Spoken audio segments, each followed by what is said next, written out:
बच्चों, आज के इस सेशन में मैं बेलमेंट को फर्दर लेकर जाऊंगा।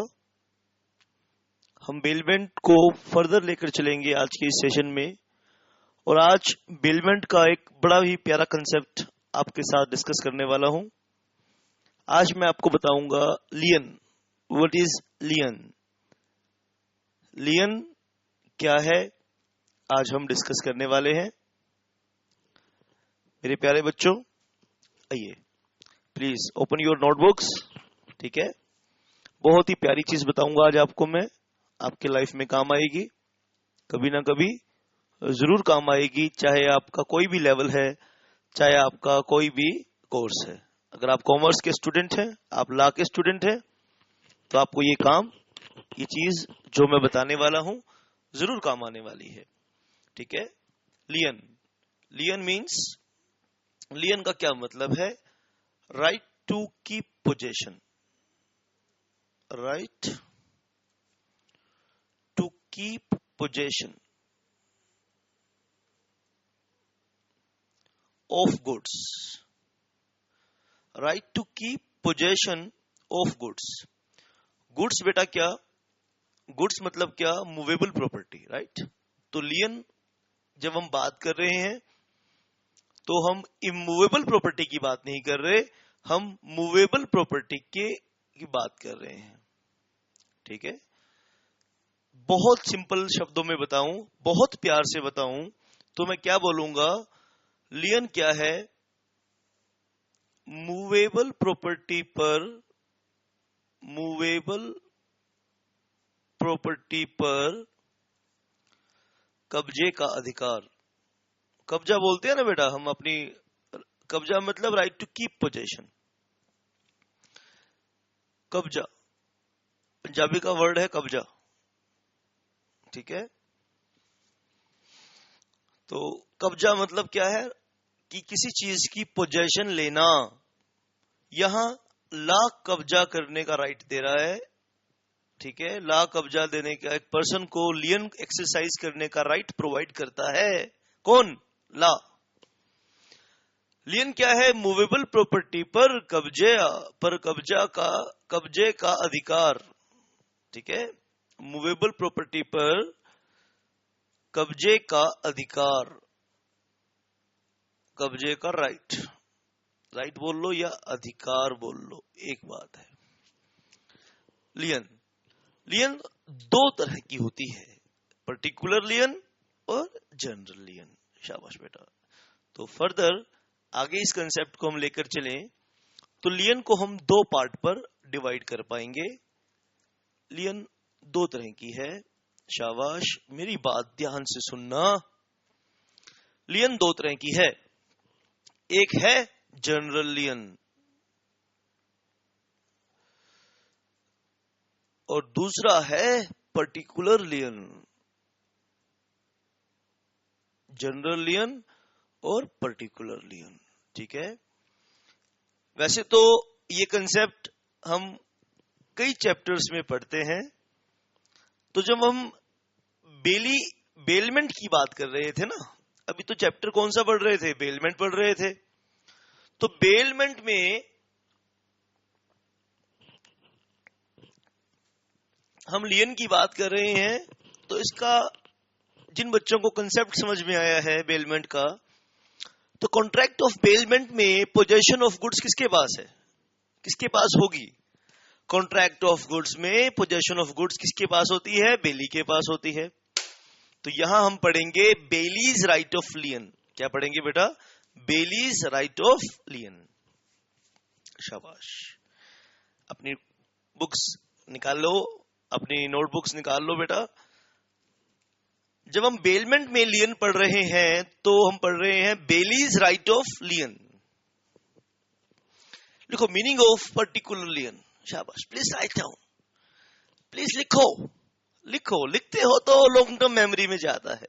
लिखो, a particular lion is one, a particular lion is one in which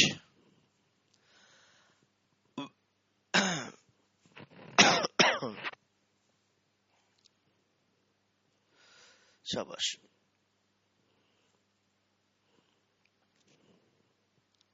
शाबाश, लिखो। A particular lien is one which is available, ऐसे लिखो बेटा, which is available only against that property, only against that property of which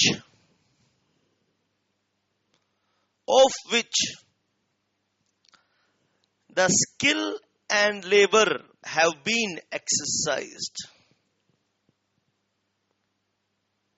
Of which की जगह on which करो बेटा, on which the skill and labor have been exercised.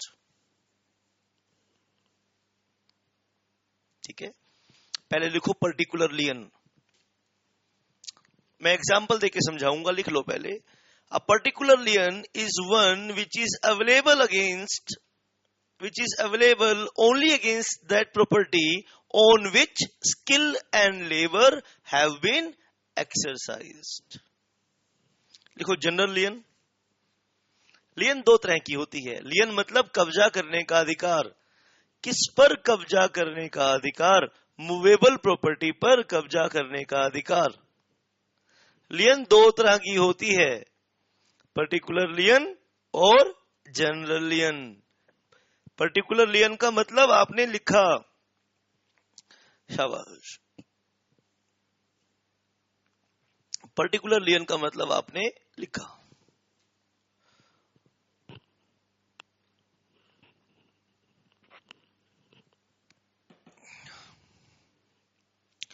लिखो general lien, शाबाश। General lien is a right, लिखो general lien is a right to detain any property, to retain या retain, to detain any property belonging to the other.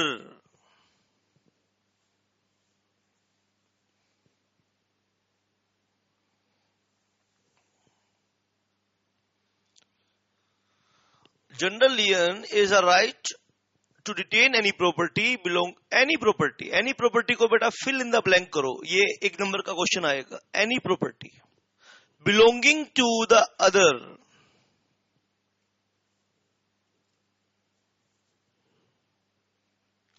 and in the possession, property किसी की है, possession में किसी और के पास है।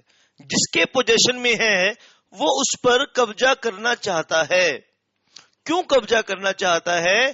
क्योंकि जो कब्जा करना चाहता है उसने लीगली कुछ पैसा लेना है। किससे? जिसकी वो है। समझ गए बेटा?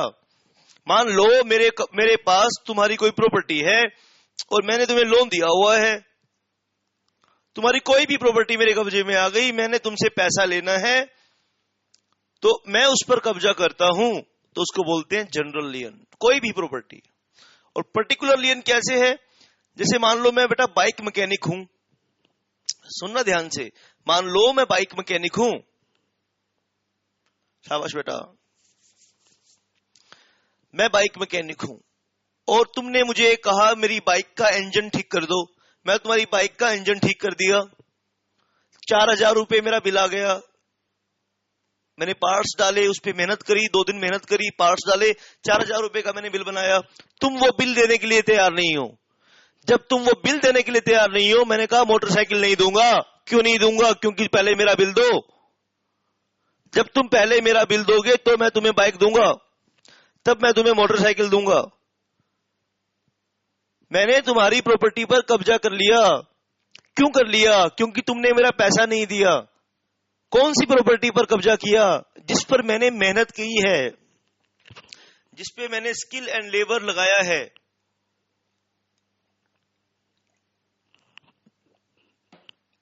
जिस पर मैंने स्किल और लेबर लगाया है उस प्रॉपर्टी पर मैं कब्जा कर लूंगा, उसको बोलेंगे पर्टिकुलर लियन। जब मैं तुम्हारी किसी भी प्रॉपर्टी पर कब्जा कर लूंगा उसको बोलेंगे जनरल लियन।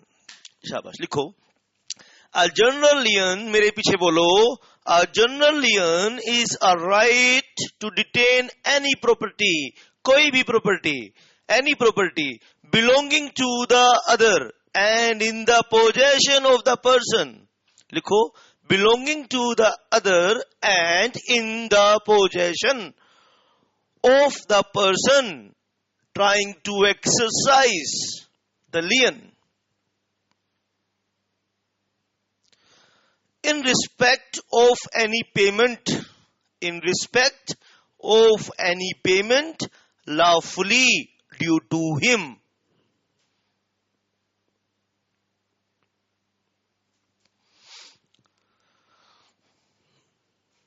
शाबाश.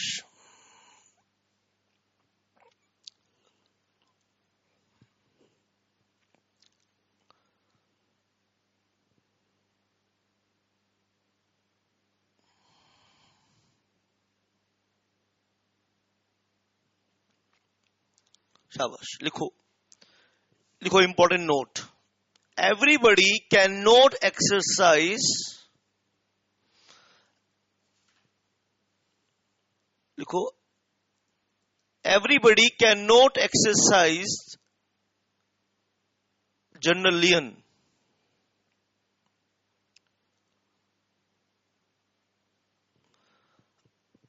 Every person cannot exercise general lien. देखो, according to section 171, देखो, according to section 171, only following persons can exercise, only following persons can exercise right of lien. Only following persons can exercise right of lien.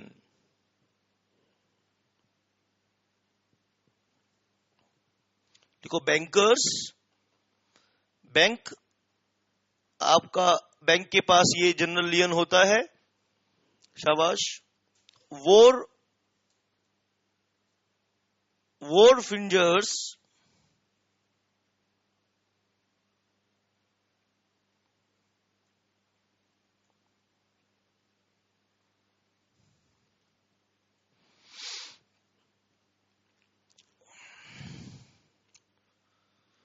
शाबाश. Policy brokers,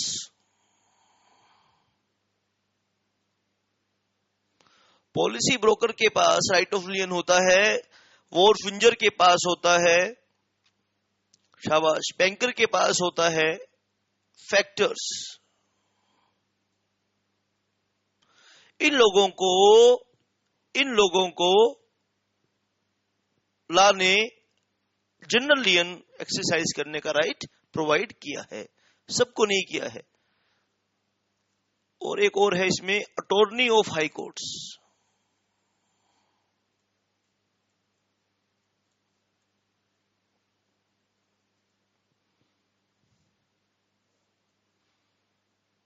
attorney of high courts.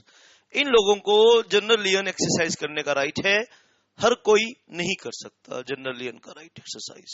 बोले बेटा, बात समझ में आ रही कि नहीं आ रही? तो ये लोग जनरल लियन कर सकते हैं बेटा. बेली क्या कर सकता है? बेली के पास भी तो राइट ऑफ पोजेशन है. लिखो बेटा, सेक्शन 170 आपको बताऊंगा. सेक्शन 170 लिखो. शाबाश. हेडिंग लिखो, bailee's particular lien. Bailee's particular lien. Bailee's particular lien.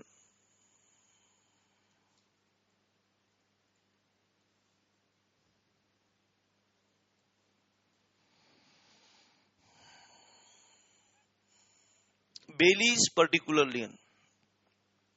शाबाश. लिखो, where the goods are bailed for a particular purpose. लिखो, where the goods are bailed for a particular purpose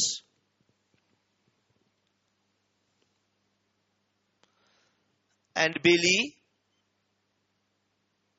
exercised and the bailey exercised his skill and labor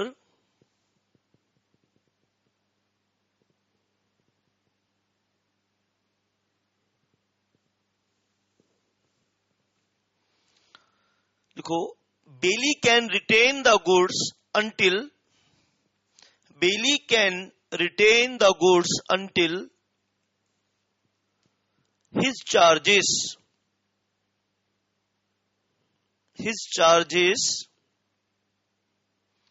in respect of labor and skill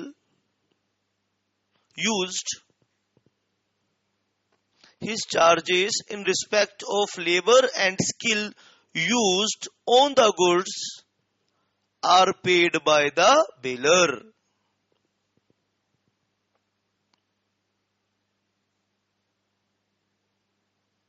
ठीक है, तो जहां पर बेली ने skill और labour लगा दिया, वहां पे बेली पर्टिकुलर लियन एक्सरसाइज कर सकता है। तो एग्जाम में बेटा क्वेश्चनों की भरमार हो गई। क्या बेली जनरल लियन कर सकता है? अगर बेली बैंकर है, वॉर फ्रिंजर है, पॉलिसी ब्रोकर है, फैक्टर है, अटॉर्नी ऑफ हाई कोर्ट है, तो कर सकता है, अदरवाइज नहीं कर सकता। तो बेली कौन सा राइट है बेली के पास? पर्टिकुलर लियन है। अगर वो बैंकर नहीं है, वॉर फ्रिंजर नहीं है, पॉलिसी ब्रोकर नहीं है, फैक्टर नहीं है, अटॉर्नी नहीं है, अटॉर्नी ऑफ हाई कोर्ट नहीं है। ठीक है, शाबाश बेटा। ये बेलमेंट का हमने ये पार्ट किया। आप पढ़ना बेटा, duties of belly, rights of belly, आप स्टडी मटेरियल से पढ़ना। शाबाश। तो जो भी बात समझ में ना आए आपको, you can ask any question, any doubt at any time. My WhatsApp number, you have my WhatsApp number. तो अभी एक सेशन में, इस सेशन को हम कंटिन्यू रखेंगे और आगे हम पढ़ेंगे। शाबाश। क्या आगे हम पढ़ेंगे? प्लेज की डेफिनेशन आपको मैं कराऊंगा, उसका कंसेप्ट आपको मैं बढ़िया से कराने वाला हूं। शाबाश। अभी इस सेशन को हम कंटिन्यू रखेंगे। पहले आज के हम सेशन में करेंगे, प्लेज को खत्म करेंगे, फिर कॉन्टिंजेंट कॉन्ट्रैक्ट के कुछ रूल्स पेंडिंग पड़े हैं हमारे, वो हम करेंगे। कॉन्टिंजेंट कॉन्ट्रैक्ट के रूल्स करने के बाद आज की क्लास में कॉन्टिंजेंट कॉन्ट्रैक्ट सेक्शन 31 भी कराऊंगा। 31 अभी मैंने नहीं कराया है आपको, कुछ बच्चों को कराया है, कुछ को नहीं कराया है। तो 31 भी डिस्कस करेंगे और हम शायद आपके साथ आज उसके रिलेटेड रूल्स भी करेंगे। पहले बेलमेंट को हमने देखा है, फिर हम प्लेज को देखेंगे, फिर कंटिंजेंट कॉन्ट्रैक्ट को देखेंगे, फिर उसके रूल्स को देखेंगे। बेटा मिलते हैं एक ब्रेक के बाद।